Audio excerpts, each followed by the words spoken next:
তোর মাসি তোকে দেখতে আসছে, এতে আবার মানে কি রে? হ্যাঁ, আচ্ছা দিদি তোর জন্য ছোটবেলায় কত করেছে বলতো, কত ভালোবাসতো তোকে, এখনো বাসে।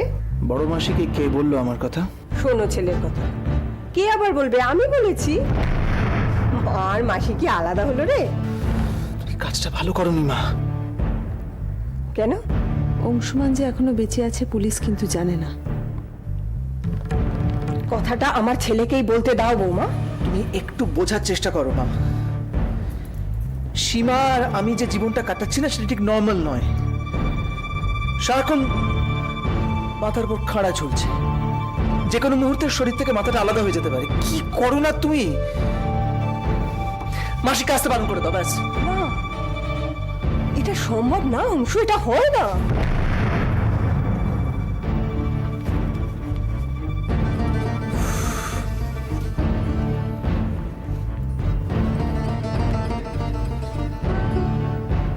আবার নতুন উৎপাত শুরু হবে।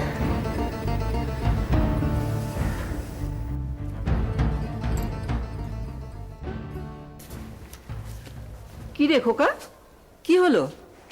ওষুধ কাল থেকেই চালু করে দিতে হবে। ডক্টর রেড্ডি খুব ভালো জানো মা। তা সাউথে যেতে হবে কিনা কিছু বললো টললো? এখন তো আই ড্রপ গুলো দিতে হবে, আর আমি ইমেলে যোগাযোগ রাখবো, তারপর অপারেশনের ডেটটা ফিক্স হবে। কি রে, খুব তো যাবো না বলছিলি, এখন ভালো লাগছে তো? হ্যাঁ, মা, কতদিন বাদে রিনা হাসলো বলো তো? উফ খোকা, নজর দিলি তো, এক্ষুনি দেখ কাঁদতে শুরু করবে। সত্যি মা, আমার না মাঝে মাঝে ভীষণ ভয় করে। আজ থেকে আর কোনো ভয়ের কথা শুনবো না, বুঝেছো? শুনবো না কোনো ভয়ের কথা, আর শুনলে নিনা যা হাত মুখ ধুয়ে আয়, তারপরে এসে বসবি। এই বিমলা, আস্তে আস্তে যা, আস্তে। বিমলা, এই নিনার তোয়ালেটা বাথরুমে দিয়ে দে।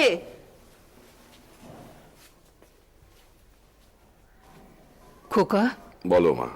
সত্যি করে বলতো, ডক্টর রেড্ডি কি বলেছেন? আশা আছে? আমরা ডাক্তাররা কি কোনোদিন আশা ছাড়ি? মন ভোলানো কথা বলিস না খোকা। মন ভোলানো? আরে বাবা, সত্যি করে বল। আমরা সায়েন্স মানি, সায়েন্স বলছে আশা আছে, এর বেশি কিছু বলতে পারবো না মা। বলতে পারবি না?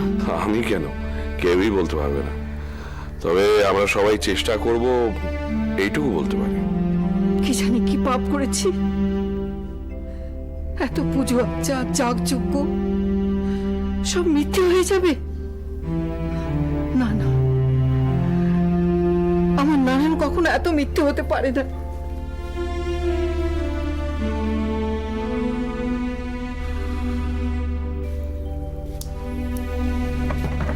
মাছটা কেমন খেলি? দারুণ। তোমার হাতে রান্না কতদিন পর খেলাম। Very good, very good. মশলা নিয়ে আসবো? না গো, এই তো আমার মা, আমার মা। কবে ছিলাম না তোর মা? না এমনিতে তো সব ঠিকই থাকে, মাঝে মধ্যে যেন কেমন কেমন হয়ে যাও। ওই মানে মায়ের থেকে শিবানী হয়ে যাই, তাই না না? গো, শিবানী নয়, মাঝে মাঝে শঙ্কর কাকু শিবু হয়ে যাও, তখনই যেন কেমন হয়ে যাও। তার চেয়ে এটাই ভালো না? সকালবেলা রান্না বান্না তোদের খেতে দেওয়া, দিয়ার টিফিন করা, তারপর দুপুরবেলা খেয়ে দিয়ে একটু ভাত ঘুম, বিকেলে টিভি দেখা। এটা তো সংসার না। তার বাইরে কিছু হতে পারে না, না?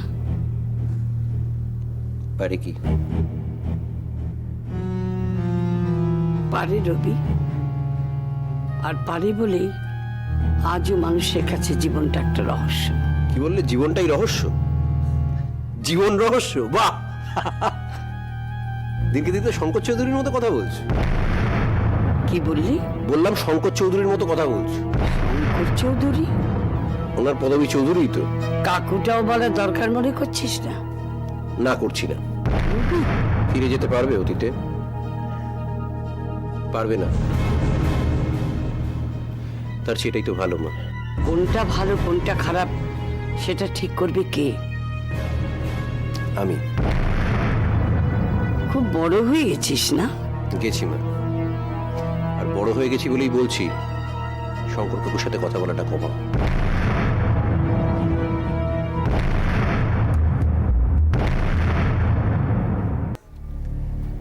বন্ধ করতে বলছি না, কিন্তু কথা বলাটা একটু কমাও। মা, উনি ব্যাচেলার, ওনার তো এটা বোঝার কথা নয়, কিন্তু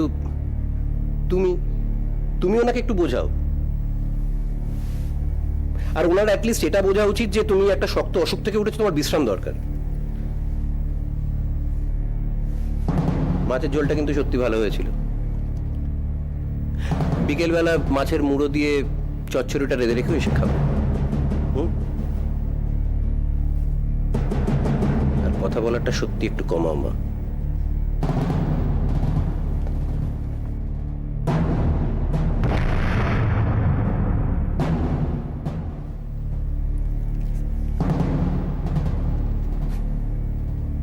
ঠিক যেন রবির বাবা শাসিয়ে গেল। কথা বলাটা কমাও মা।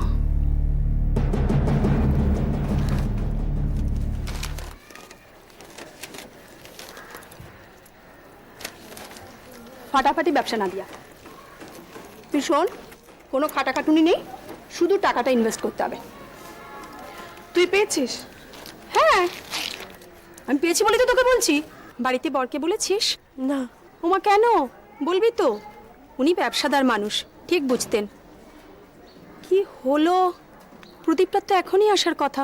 শোন কঙ্কনা, তুই প্রদীপকে কতদিন চিনিস? বছর চারেক। তুই টাকা দিয়েছিস কবে? 1 বছর না, এই ধর মাস 8 আরে প্রদীপ, আজ কিন্তু 5 মিনিট লেট। সরি বৌদি, বাইকটা না স্টার্টিংয়ে প্রচন্ড ঝামেলা করছিল। এই আমার বন্ধু নাদিয়া। নমস্কার। নমস্কার।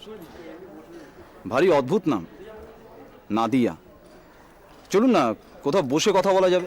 বসে আসলে 10 মিনিটের মধ্যে তো ছুটি হয়ে যাবে, আজ থাক। তাছাড়া আমি নাদিয়াকে সবটাই বলেছি।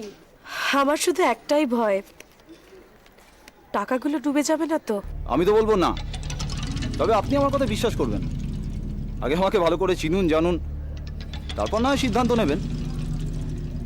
কি বলেন বৌদি? তা ঠিক, তোর বরের কাছে প্রদীপকে নিয়ে জানা। আমি কথা বলবো? আরে বাবা, এটাতে কোনো ভয় নেই। বৌদি, আপনি ব্যাংকে টাকা রাখেন তো? খুবই সামান্য। হলেও ব্যাংকে টাকা রাখেন তো? কত টাকা ইন্টারেস্ট পান? শুধু শুধু ব্যাংকে টাকাগুলো রেখে নষ্ট করছে। চোখ বুঝে যতটা পারেন টাকা আমাকে দিয়ে দিন, আমি আপনাকে একটা এগ্রিমেন্ট করে দেবো, আর একটা সেম অ্যামাউন্টের চেক আপনাকে আমি দিয়ে দেবো অ্যাজ অ্যান অ্যাডভান্স। আমি আপনাকে অবিশ্বাস করছি না। আরে আমাকে অবিশ্বাস করুন, প্রশ্ন করুন, তবেই না বিশ্বাস জন্মাবে। ওদি, কথার দাম আর আস্থা, এই দুটোই আমাদের কিন্তু মূলধন। আমি একটু ভাববো। নিশ্চয়ই ভাববেন। তবে দেখুন, বাড়িতে বসে মাসে মাসে 4 to 5% ইন্টারেস্ট কে দেবে বলুন? ধরুন আপনাকে আমি 10,000 টাকা দিলাম, মাসে আপনি 400 থেকে 500 টাকা জাস্ট ঘরে বসে। 400 থেকে 500? জাস্ট এমনি। প্রদীপ তো আমাকে এসে বাড়িতে টাকা দিয়ে যায়, তুই আমার বরকেও জিজ্ঞেস করতে পারিস। আসলে শুনতে তো খুব ভালোই লাগছে, কিন্তু পুরো টাকাটাই তো আমার পরিশ্রমের টাকা, ব্ল্যাক মানি তো নয়। দেখুন বৌদি, যা দিনকাল পড়েছে তাতে তো রোজগার না বাড়ি উপায় নেই। এই দেখুন না, ছেলের টিউশন, তার খাতা পেন বই, তার উপর আর চিপস দাও, কাল বেবলেট দাও, পরশু আলো জ্বলা জুতো দাও। জানি, এসব জেনেই তো আমি একটা ব্যবসা শুরু করেছিলাম এক বন্ধুর সঙ্গে। তারপর কি হলো? বন্ধুদের সাথে ঝগড়া হয়ে গেল? সেরকমই কিছু বলতে পারেন। এটাই সেফ বৌদি। এই দেখুন না, আপনার টাকা আপনি নিজে খাটাবেন, নিজের টাকা নিয়ে নিজে ঘরে বসে থাকবেন, কাউকে কোনো কিছু ভাগ দিতে হবে না, কোনো ঝামেলা নেই, ঝঞ্ঝাট নেই। ঠিক আছে, আমি কঙ্কনাকে দিয়ে আপনাকে একটা খবর পাঠিয়ে দেবো। প্রথম প্রথম হয়তো খুব অল্প টাকায় শুরু করব, পরে দেখি। আমি বলছি আপনি দাদাকে চমকে দেবেন, শুধু আমি যেভাবে বলছি সেভাবে শুরু করুন। আর বৌদি, এই ভাইটাকে একটু মনে রাখবেন, তাহলেই হবে। রাখবো।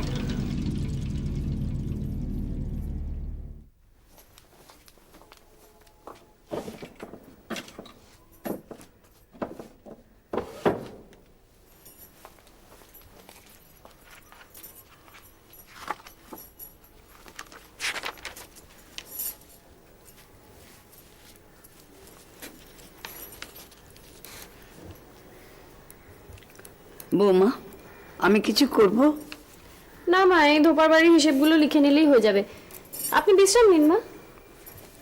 বৌমা, আজ সকালে রবি বলছিল শঙ্করদার সঙ্গে যেন ফোনে বেশি কথা না বলি, কোনো যোগাযোগ না রাখি। এসবের মানে কি বৌমা? আমি কি বলবো মা, ও যখন আপনাকে বলেছে তখন কোনো কারণ নিশ্চয়ই আছে, ও হয়তো কিছু একটা বুঝেছে তাই বলেছে। তাছাড়া আপনাকে এখন সবাই রেস্ট নিতে বলছে মা। কিছু মনে করো না, তোমরা কি আমার উপর নজরদারি করছো? নজরদারি? ভালোবেসে দেখাশোনা করাটা যদি নজরদারি হয় তাহলে তাই মা। ছেলের সংসারে থাকি বলে কি সবকিছু ছেলের মতোই করতে হবে? সবকিছু সবকিছু কি করতে বলা হয়েছে বলুন? হঠাৎ আমার টেলিফোনের ওপর? কথাটা ফোন নিয়ে নয় মা, আসলে শঙ্কর কাকুর সঙ্গে কথা বলার পরেই আপনি কিরকম একটা হয়ে যান, সেই জন্যই ও, আমি এগুলো স্ত্রীওয়ালাকে দিয়ে আসছি।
হ্যালো,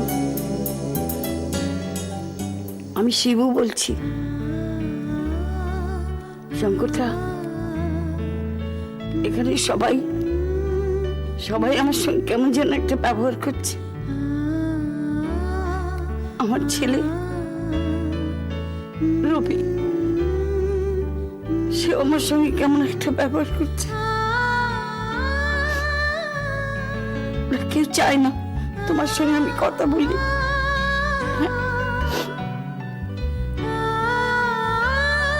এই ছেলেকে আমি বুকে করে মানুষ করেছি, সে আমার সব ব্যাপারে এখন বাধা দিচ্ছে, বারণ করছে। দুটো মনের কথা বলতে দিচ্ছে না। মনে করছে আমি একটা পাপী। আমি পাপী।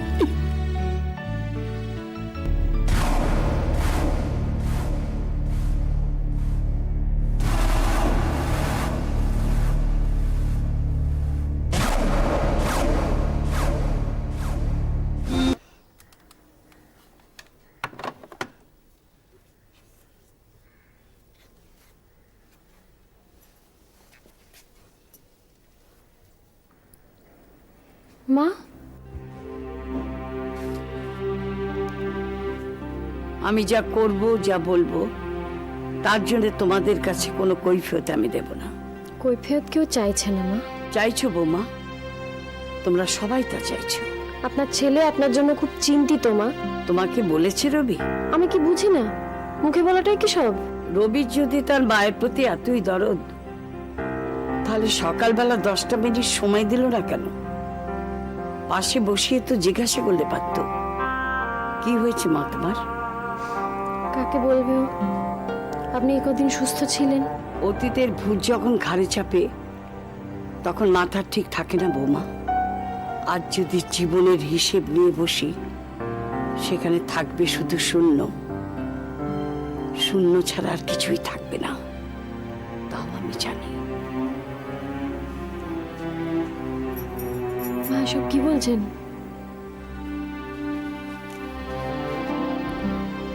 তুমি রবিকে খুব ভালোবাসো, তাই না? হ্যাঁ।